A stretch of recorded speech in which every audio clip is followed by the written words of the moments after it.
Well, hello, it's the 29th of December 2019, and today I've had a bit of a tidy up here in the polytunnel. So at this time of year, one can be itching for something to do either in the garden or at the allotment, or indeed in the polytunnel, and can be a good time of year to get yourself ahead because in general there's not as much to do at this time of year as there is in, say, the spring, summer or the autumn. So a great opportunity to get yourself ahead, get yourself nice and tidy so that when the spring does come and you're ready to do whatever you do in your greenhouse or your polytunnel, your sowing or whatever, you're ahead and ready to go. So let's have a look, and I think it looks much better, and hopefully you will do too. So let's open up and have a look.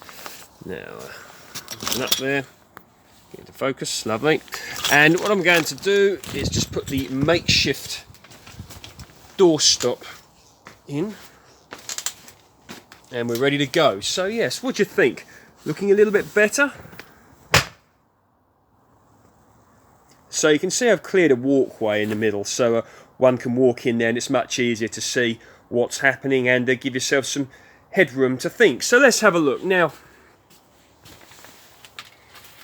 one job I really wanted doing today was to repot and sink the peach and the nectarine trees, the new ones, into the ground. So I've got this one here, which is Nectarine Lord Napier, and here I've got Peach Peregrine.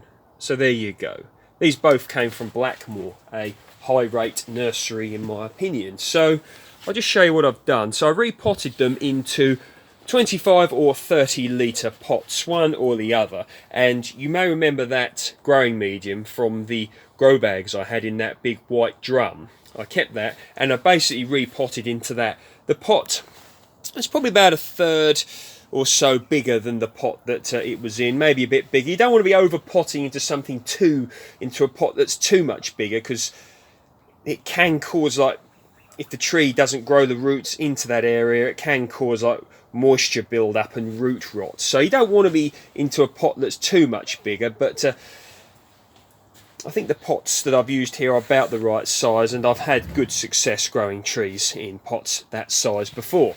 Indeed, the Dixie Red Peach tree was in a pot like that, before it went in the ground in here, and it even fruited whilst it was in that pot. So there we go. So I've sunk them into the ground, and this one benefit of this is it gives you a bit more headspace, look, for the tree to grow than it would if the pot was just on the top of the soil.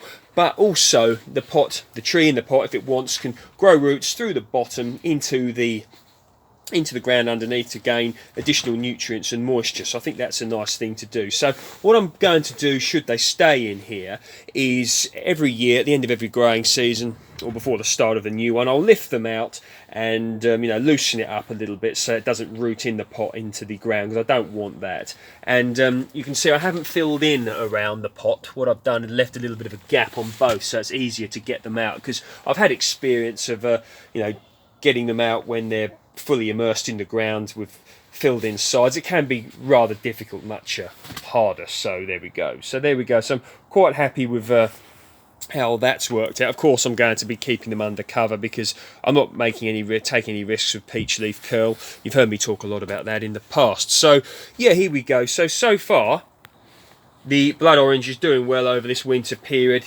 As you're aware, I'm covering it up with a bit of a same sort of stuff as what the polytunnel's made of, just a cover of an old miniature greenhouse polytunnel, polyframe, cold frame, that's what term I'm looking for, and it's doing quite well actually, and we're still carrying little crop there, so not going to complain in those regards.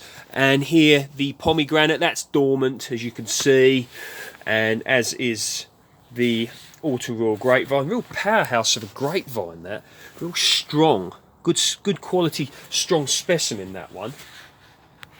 The yuzu looking a bit more healthy, but hopefully that'll continue to improve. Now, this is one real success that I'm getting in here, and that is this lovely tea plant. It just seems to look bigger every time I look at it, but it's doing well and growing nice and strong, so hopefully in a few years have some nice tea. Now, down here, look, you can see, remember them Oscar early peas, or Oscar, however you say it. Look at them, look, they're looking pretty good in there. What have we got here? The purple sword Celtus stem lettuce is looking good. Table carrots. Now, what I'm expecting, you know, with regards to the table carrots, is in the spring for them really to put out some growth and get a nice early start and an early crop of carrots. That'd be great. Komatsuna is looking pretty good down there, and here, and once again, the Oscar early peas. Now, bear in mind, these have all germinated in this polystyrene container, in this polytunnel, over the winter months. So check out my videos. I put them up a few weeks ago, and you can see how I went around doing this. And once again, look down here, I've got the Manchester table carrots, and these have germinated out here as well. So I'm expecting a nice early crop of carrots in the new year. And you know, same again when the weather warms up, these Komatsuna should really spring into growth. But quite happy actually of how that's coming on. Here, the Rojo Brillante Persimmon, that's looking very good. I'm going to be repotting that into a bigger pot. I haven't done it today because I'm still undecided where it's going to go. It's going to go outside somewhere. I might continue to grow it in as a pot specimen, but in a bigger pot against a south-facing wall, because they will benefit from a microclimate such as that. But these are things that are yet to be decided, and they take time to think about. Now down here, the geraniums overwintering, once again in the polytunnel, they're still doing pretty well, looking a little bit sad and sorry for themselves, but I'm covering them up in order to protect them from frost when it comes, and it's starting to look a little bit clear actually. As you can see up there, I haven't looked into the haven't looked at the weather today, how it's going to come on, but it's certainly looking like it could be a frost if the sky continues to clear. So all in all, I'm happy with how the polytunnel is doing. Now, it's not in an ideal position in the sense of it doesn't get a massive amount of sun here, but I had nowhere else to put it, and you know, this is where it had to go, and that's how it is.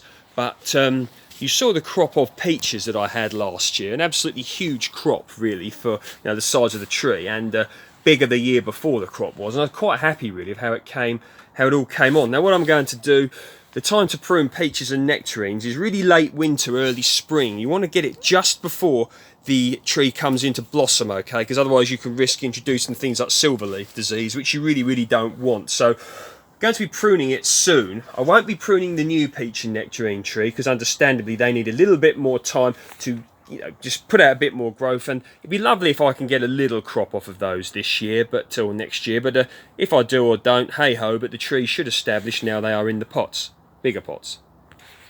Now looking down here, you may remember, showed you in the other video, the strawberries, the Cambridge favourite strawberries I took from as runners from the mother plants here, and there we go. So looking there, look, I potted 2 up. I'm still deciding what to do with these other ones. Okay, so I've ordered some more plants. I've got a few more bits and bobs coming, which I'm quite excited and happy about. Really going to be pushing this project on into the new year, so that's you know, exciting. So if you feel free to guess down below if you would like to guess what you may think is coming. So there we go. Now, if you like my work, please feel free to like, share and subscribe. I'm welcoming all comments and questions, whatever. Please feel free to post them down below as well, and if you wish, you can check me out on Dan_Home Gardens on Instagram. See you soon.